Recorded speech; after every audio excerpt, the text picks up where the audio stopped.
مختصر سلسلہ میں یہ نایاب کتاب، اس کے حوالے نہیں آپ کو کہیں ملیں گے، میں ریکارڈ کرا دوں، لوگوں کے کام آئے گا۔ الہلال ہے مولانا ابوالکلام آزاد رحمۃ اللہ علیہ کا، اور اس کی مکمل فائل ہے، دیوبندی حضرات نے اس کو چھپا دیا، الہلال اکیڈمی 32 شاہ عالم مارکیٹ لاہور، اور اس کی دوسری اور تیسری جلد اس میں۔ تو دوسری جلد میں سے میں پڑھتا ہوں۔ انہوں نے جب اسلام کی حکومت کے بارے میں لکھا کہ اسلامی حکومت جو ہے جیسی حکومت لوگوں نے نہیں دیکھی، نہ بادشاہ اور رعیت کا کوئی فرق، بادشاہ تو کہتے ہی نہیں، نہ لباس میں، نہ بلکہ یقین جانے رعایا کے آدمی کا مکان اچھا، اس کی خوراک اچھی، اس کا لباس، خلیفہ کا حال اس سے بہت خراب۔ ہاں یہ تھی اسلامی حکومت۔ تو یہاں لکھتے ہیں، یہ 6 صفحہ دوسری جلد کا، سن لیں۔ میں یہاں تک جاتا ہوں تو ایسے ہی نہیں جاتا، اماموں کے دفتر ہیں میرے پاس 1400 سال کے، جو پڑھنے کے بعد کہتا ہوں کہ یہ باغیوں کا گروہ تھا۔ معاویہ رضی اللہ عنہ باغی تھے خلیفہ برحق کے خلاف، اور یزید بھی باغی تھا۔ یہ بھی سمجھا دوں گا کہ اماموں نے کہا باغی وہ نہیں جو حکومت کو نہ مانے، یہ حکومتوں نے گڑھی ہے اس طرح، باغی وہ ہے جو حق والے کا مقابلہ کرے، جو حق پر ہوگا وہ ایک ہی ہوگا، وہ الحق ہے، جو اس کی مخالفت کر رہے ہوں گے وہ بادشاہ اور سارے ہوں گے باغی۔ یہ فضل الباری اور المحلات دکھاؤں گا۔ یہ ایسی بات اگر ریکارڈ نہ کراؤں تو شاید دین کا یہ حصہ گم ہو جائے، قیامت تک اس کو یہ میں یاد کرا دینا چاہتا ہوں کہ لوگوں خلافت کے لیے تڑپتے، دن رات تمہارے دلوں میں یہ تمنا ہونی چاہیے کہ اسلامی خلافت دنیا میں آئے۔ اس کے لیے کوئی کام کر رہا اس کا ساتھ دو، کتابیں پڑھو، دلوں میں یہ جو جگاؤ اور یہ آگ بھڑکاؤ کہ اگر اسلام کا راج نہیں دنیا میں تو مسلمانوں کا جینا جڑا یہ ذلت کی زندگی ہے۔ خدا کی کتاب معطل اور بندوں کے قانون دنیا پر چلے رہے۔ سن لیں، ہمارا عقیدہ ہے کہ اگر قیامت کے دن دنیا کے ظالموں کی صفوف عام فساق و فجار سے الگ قرار دی جائیں گی، دوسرے مجرم الگ ہوں گے، ظالموں کی صفیں الگ، تو ان میں سب سے پہلی صف یقیناً بنی امیہ کی ہوگی۔ انہی ظالموں نے اسلام کی اس روح حریت کو غارت ظلم استبداد کیا، اور اس کے عین عروج اور نشر و نما کے وقت اس کی قوت نمو کو اپنے اغراض شخصیاری سے کچھ ہٹا۔ یہ جرم ہے۔ یزید کی میں شراب کو نہیں روتا، نمازیں چھوڑنے کو نہیں روتا، اس جرم کو روتا جو حضرت معاویہ رضی اللہ عنہ نے کیا۔ فرماتے انہوں نے ظالموں نے اسلام کی وہ آزادی کی روح، ایک ادنا بدو مسجد میں سے اٹھ کھڑا ہوتا کہ عمر ہم نہیں تیری بات سنیں گے اور نہ مانیں گے، پہلے مطمئن کر کہ یہ کرتا کہاں سے لیا، ایک ایک چادر ہر ایک کو ملی ہے، تیرے جیسے لمبے آدمی کا کرتا کیسے بن گیا۔ یہ تھی آزادی کی روح جو غلاموں اور ادنا بندوں میں حضور نے بھر دی تھی، مگر اس کو انہوں نے چھین لیا۔ ایک طرف روپے تقسیم کیے، دوسری طرف تلوار لہرائی کہ جو بولے گا سر اڑا دیا جائے گا۔ ظالموں نے اسلام کی اس روح حریت کو غارت ظلم استبداد کیا، اور اس کے عین عروج اور نشو و نما کے وقت اس کی قوت نمو کو اپنے اغراض شخصیہ کے لیے کچل ڈالا، اپنے ذاتی مفادوں کے لیے اس روح کو کچل ڈالا کہ نہیں بولنے دیں گے کسی کو۔ حالانکہ اگر ذرا ترقی ملتی ابو بکر عمر کی طرح، ادنا بندے آج بھی یہاں سے پکڑ لیا کرتے کمانڈر ان چیف کو کہ کیا ہو رہا، مگر نہیں، وہ روح کچل گئی۔ نمازیں ہوتی نہیں، نمازیں نہیں کوئی روکے گا، آپ فکر مند نہ ہو، سکھ بھی آ جائیں گے تو نہیں روکیں گے۔ اگر یہ اسلام ہے تو خوش رہیں۔ ملا کو جو ہے ہند میں سجدے کی اجازت، نادان یہ سمجھتا ہے اسلام ہے آزاد، اور پاگلو اسلام اس کا نام ہے، اسلام حکومت کرنے کا نام، اپنی حکومت ہو، غیروں کی حکومت میں یہاں وہاں انقلاب لاؤ یا ہجرت کرو، ورنہ رہنا وہاں حرام ہے۔ اسلام یہ کہتا ان کا اقتدار و تسلط فی الحقیقت امر بالمعروف کے صد باب کا پہلا دن تھا۔ کہتے ہیں جب معاویہ تخت پر آئے اور ان کی اولاد آئی، وہ اسلام میں جو حکم تھا کہ اچھی بات کو اور بری بات روکو، اس کے روک دینے کا پہلا دن تھا۔ اس دن چھری پھیر دی گئی کہ کوئی ٹوک نہیں سکتا، جو جی چاہیں گے کریں گے، بول نہیں سکتا۔ نہ صرف یہ کہ انہوں نے اسلام کی جمہوریت کو غارت کر کے اس کی جگہ شخصی حکومت کی بنیاد ڈالی، جو یقیناً اعتقاد قرآن کی روح سے کفر جلی ہے۔ ان ملاؤں کو کون سمجھائے؟ وہ کہتا ہے جب جمہوری حکومت ختم ہوگی اور شخصی حکومت بن گئی کہ میرا راج اور بعد میں جس کو چاہوں گا دوں گا نا۔ عبد الملک ولید کو دے گیا، سلیمان بیٹے کو دے گیا، مگر ولید کی نیت خراب ہو گئی، اس نے چاہا میں باپ کی وصیت ختم کر دوں، یعنی تماشا بن گیا اسلامی حکومت۔ مسلمان بس دیکھتے ہیں کون آ رہا، بول نہیں کو سکتا کیا ہو رہا۔ ولید کا جی چاہا اپنے بیٹے کو دے دوں، اور یہ جرنیل جو تھے حجاج بن یوسف اور محمد بن قاسم قتیبہ میں یہ بھی ساتھ ہو گئے۔ انہوں نے کہا ٹھیک ہے، ولید ٹھیک کہتا، اس کے بیٹے کے حامی ہو جائیں گے، جدھر رخ دیکھتے ہیں بادشاہ کو ادھر ہو جاتے ہیں نا۔ سلیمان کو پتہ چل گیا، اس نے کہا میں نہیں یہ وصیت بدلنے دوں گا۔ خیر ولید مر گیا، سلیمان آ گیا، اس نے بیٹھتے حجاج کو بھی مطلب کیا، جائیداد ضبط کی، برے حال میں مارا، محمد بن قاسم کو گھوڑے کے پیچھے باندھ کر مارا کہ تم میری وصیت ختم کرنا چاہتے۔ یہ اسلامی حکومت سے یہ تماشے بنے۔ پھر قتیبہ بن مسلم مرا، موسیٰ بن نصیر گلیوں میں دھکے کھاتا، سارے جرنیل اس نے مطلب کر کے برے حال میں انہیں مارا۔ تو یہ حکومت تماشا بنا دی مسلمان نہیں بول سکتے، ان کا کوئی دخل نہیں، ہم کوئی زبردستی بیٹھ جائیں کس کو دیتے جائیں۔ تو مولانا لکھتے ہیں یہ قرآن کی اسے کفر جلی ہے، چھوٹا کفر نہیں، ننگا کفر ہے کہ ایک انسان بادشاہ بن جائے۔ بلکہ سب سے بڑا جرم یہ کیا کہ اظہار حق اور امر بالمعروف کی قوت کو تلوار کے زور سے دبا دینا چاہا۔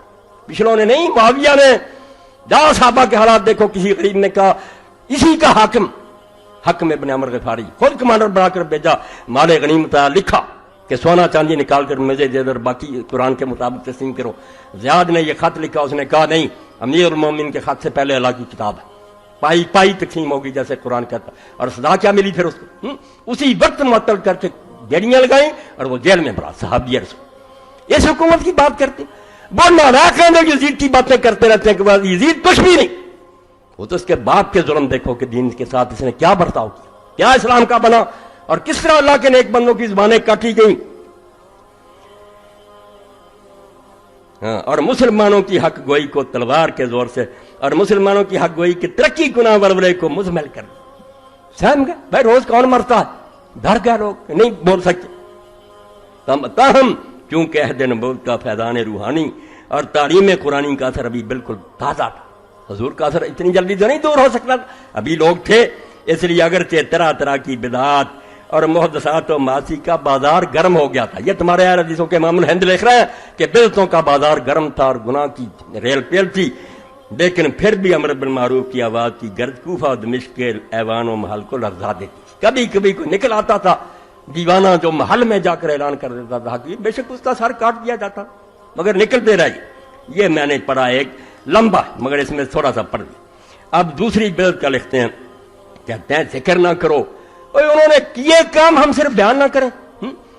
ستیہ ناش کیا دین کا، امیر المومنین علی جیسا آدمی رسول اللہ کا داماد، خلیفہ راشد، اور رسول اللہ کے ساتھ ایسے جیسے موسیٰ کے ممبروں پر کہ جمعے کے خطبے میں بھی دوسرے حصے میں رکھ دیا کہ جہاں خطیب اور باتیں کہے یہ بھی کہے کہ لعن اللہ علی والا محبی، علی اور اس پر محبت رکھنے والوں پر لعن۔ جا پوچھو ام سلمہ رضی اللہ عنہا سے، رسول اللہ کی بیوی سے، گیا ایک آدمی، انہوں نے کہا تمہارے سامنے ممبر رسول پر حضور کو گالیاں دی جاتی ہیں، حدیث۔ انہوں نے کہا ماں کون گالی دی سکتی؟ انہوں نے کہا کہتے نہیں کہ علی اور اس سے محبت رکھنے والوں پر لعنت، میں حضور کے گھر میں رہی ہوں، سب سے بڑھ کر محبت علی سے حضور رکھ کرتے تھے، یہ کہاں تک بات جاتی؟ اور حضور نے کہا جس نے علی کو گالی دی اس نے مجھ کو گالی دی۔ یہ حدیثیں ہماری صحیح، ان کو چھپاتے ہیں، اور تم تاریخ کو آگ لگا دو، میں کہتا ہوں لگا دو، تمہارے سارے جو جھوٹے مسئلے ہیں نا کہ حسین واپس آنا، یہ وہاں سے ہی تم لیتے ہو، حدیث کی طرف نہیں آتے۔ حدیث میں ان کا شکل دیکھ لو تو کبھی بھی نام نہ لو۔ تو پھر فرماتے ہیں ان لوگوں نے بنی امیہ کا سب سے بڑا ظلم جو انہوں نے اسلام پر کیا یہ تھا کہ خلافت راشدہ اسلامیہ کو، جس کی بنا اجماع و مشورہ مسلمین پر، کوئی نہیں بیٹھ سکتا جب کوئی مسلمان اپنی مرضی سے نہ چنے، اور یہ بھی کوئی بیعت کا طریقہ نہیں کہ باپ تخت پر بیٹھ جائے، بیعت لے لی، یہ تو لیتے ہیں لوگ ریفرنڈم چاہتے ہیں، یہ بیعت ہوتی ہے؟ تخت پر بیٹھا سارے ہاں جی کہتے ہیں، بیعت اس کا نام ہے کہ ابو بکر عمر کی طرح بے اختیار ہے، تمہاری کوئی حکومت نہیں ہے۔ پھر لوگوں سے پوچھو، بادشاہ پوچھتا اپنے لیے کہ مجھے مانتے ہو یا نہیں، یا باپ بیٹے کے لیے پوچھتا بادشاہ، کوئی دیوانہ ہی ہوگا جو انکار کرے گا؟ یہ بیعت کہلاتی نہیں، جرم ہے، بیعت مانگی نہیں جاتی، کی جاتی۔ میرا جی چاہتا کسی کو ووٹ دوں، نہیں چاہتا، کیوں تنگ کرتے ہو مجھے؟ حضرت سعد بن عبادہ نے نہ ابو بکر کی نہ عمر کی، کسی نے نہیں پوچھا، کیوں پوچھنا تھا؟ نہیں، وہ صحیح سمجھا، ٹھیک ہے، زندہ رہا، اس کی عزت ہے، اسی طرح سختی کہ بیعت کرو۔ تو فرماتے ہیں کہ بدل دیا حکومت شخصی و مستبدہ و سلطنت ملکیہ سیاسیہ میں تبدیل کر دیا، اور حکومت کی بنیاد شریعت پر نہیں رکھی بلکہ محض قوت اور سیاست پر۔ قرآن حدیث سے نہیں پوچھا جائے گا، ہاں اپنی پاور سے کریں، ٹھیک ہے، قرآن کی کچھ باتیں مانتے تھے، وہ مہربانی تھی ان کی، جیسے آپ بھی مان لیتے، جو ان کو فائدہ مند ہو وہ اس کا نہیں انکار کرتے۔ یہ حکمران جو نقصان پہنچائے کہ یہ بے حیائی نہیں ہونی چاہیے، پردہ کرو، یہ کیوں تم موسیقی نہیں چھوڑو، اتحاد کی ضرورت ہے، تو بھائی ہمیشہ ایسے کرتے۔ قرآن حاکم نہیں رہتا، بیچارہ کھڑا ہے سائل، جو اس کی بات مان لے، جس کو چاہے رد کر دیں۔ اور تاریخ اسلام کے تمام سگاروں کے بار و عالی و عادی ادانی بہت مشکل لکھتے تھے آندے چھوٹے بڑے اعلیٰ ادنا اس پر متفق ہیں، اور تمام اہل سنت و جماعت کا اس پر اتفاق ہے۔ جو نہیں اتفاق رکھتا وہ اہل حدیث نہیں ہے، کوئی ناسبی ہے، پلید ہے۔ اہل سنت کا اس پر اتفاق ہے کہ یہ ایک سخت بدعت تھی، اور مطابق ارشاد صادق کو مسلوق علیہ السلام خود حضور کے فرمان کے مطابق ملک کے عزوز کا آغاز تھا، ظالم بادشاہی کا آغاز تھا حضرت معاویہ سے، کیونکہ آپ نے کیا دیا تھا، خلافت میرے بعد 30 سال ہے، پھر ملک کے عزوز ہے۔ نبی کو نہ جھٹلا، یہ جائیں جہاں جائیں، ہم کہتے ہیں اللہ لے جائے جنت میں، ہمیں کوئی، مگر اسلام کو نقصان تھا۔ ولیکن خلافت راہ گم کر کہ اول مومن شاہی ہم، وہی تخت، وہی تاج، وہی دربان۔ پھر لکھتے ہیں اور سنو، ازاں جملہ بنی امیہ والے مروان کی ایک سب سے بڑی ہادم شریعت اور پر معصیت و فسق و عدوان بدعت شرعیہ، دین کو تباہ کرنے والی گناہوں سے بھری بدعت وہ تھی جس کا انتقامانہ اتباع برادران شیعہ نے شروع کیا۔ کہتے یہ بیوقوف بن گئے اور معاویہ کی غلط سنت پر چل پڑے، نفرت ہوگی، تبرہ کرتے ہیں، مگر شروع کس نے کی؟ یہ بدعت کس نے شروع کی؟ شیعوں نے نہیں کی، حضرت معاویہ نے شروع کی۔ اور افسوس ہے کہ بدبختانہ شاید آج تک کرتے ہیں، یہ شیعوں کے بارے کہتے ہیں کہ وہی سنت پر عمل کرتے تھے۔ یعنی سب سے پہلے سرزمین اسلام میں جو رحم و محبت اور صلح و اخوت ہی کی تخم ریزی کے لیے بنی تھی، کہ پیار، اسلام پیار کے لیے، سب و شتم اور لعن و تبرے کا تخم انہوں نے بویا، لعنت، اور وہی گھروں میں بیٹھ کر نہیں، مقدس مساجد اسلام میں جو صرف عبادت و طاعت الہی و اذکار و اشغال مقدسہ کے لیے بنائی گئی تھی کہ اللہ کی یاد کی جائے اور یہاں درود پڑے جائیں، اپنے اغراض نفسانیہ منکرہ سیاسیہ سے اہل بیت نبوت حضرت امیر علیہ السلام پر علانیہ لعنت بھیجنی شروع کی۔ توبہ توبہ! اب کہتے ہیں صحابی کو بلانا، جنہوں نے ممبروں پر لعنت کی علی کو، علی صحابی بھی نہیں ہے، اللہ کا خوف کرو، اور چیختے رہے حضرت سعید بن زید جیسے اور دوسرے کہ ظالموں ممبر پر کھڑے ہو کر یہ ابو داؤد شریف میں سے نکال لو، کہ شرم نہیں آتی؟ رسول اللہ نے اسے جنتی کہا ہے، 10 جنتی صحابہ اور تم اس کو گالیاں دے رہے۔ اس کے بعد پھر فرماتے ہیں کہ ان لوگوں نے کیا کیا کیا، بالکل دین اسلام کا تماشا بنا لیا۔ بنی امیہ کی سب سے پہلی بدعت اور اسلام و مسلمین پر ان کا اولین ظلم یہ تھا کہ نظام حکومت اسلامیہ کا تختہ یکسر اٹھ دیا اور خلافت راشدہ جمہوریہ سیاح کی جگہ مستبدہ ڈکٹیٹرشپ و ملک کے عزوز کی بنیاد ڈالی۔ یہ انقلاب بہت شدید تھا۔ آج لوگوں کو محسوس نہ ہو چلو جی جو جی چاہے آ گیا، تو یہ اس لیے کہ دین سے ہم دور ہو گئے، ہمیں پتہ ہی نہیں کہ حکومت تو ڈرائیونگ سیٹ ہے، یہ معمولی بات نہیں۔ جیسے ڈرائیور غلط بیٹھ گیا وہ رہ جائے گا جدھر کو لے جانا چاہتا، آپ کرتے رہیں دعائیں، روتے رہیں۔ وہ اگر جانا چاہتا گنگا کو، آپ مکہ نہیں جائیں گے، کبھی نہیں جائیں گے۔ حکمران جو ہے یہ امیر ہے، اس کے ہاتھ میں باغ ڈور، یہ غلط ہو گیا، سارا قبلہ ٹیڑھا ہو جائے گا۔ اس لیے فرماتے ہیں یہ انقلاب بہت شدید تھا، چھوٹی بات نہیں تھی، دین برباد ہو رہا تھا اور بہت مشکل تھا کہ ملک کو اس پر راضی کیا جائے۔ ابھی لوگ تازہ تھے، صحابہ کرام بھی ابھی موجود تھے، اور خلافت راشدہ کے واقعات بچے کی زبان پر تھے۔ اس لیے کس چیز سے کام دیا گیا؟ لوگ تو تڑپتے تھے کیا ہو رہا ہے، اس لیے اس احساس اسلامی کو مٹانے کے لیے تلوار سے کام لیا گیا۔ تلواریں ننگی ہو گئیں، جلاد کھڑے ہو گئے کہ بولو جو حکومت کے خلاف بولتا، اور جس نے قوت حق و معروف سے زبان کھولی اس کو زر و شمشیر و خنجر ضربی۔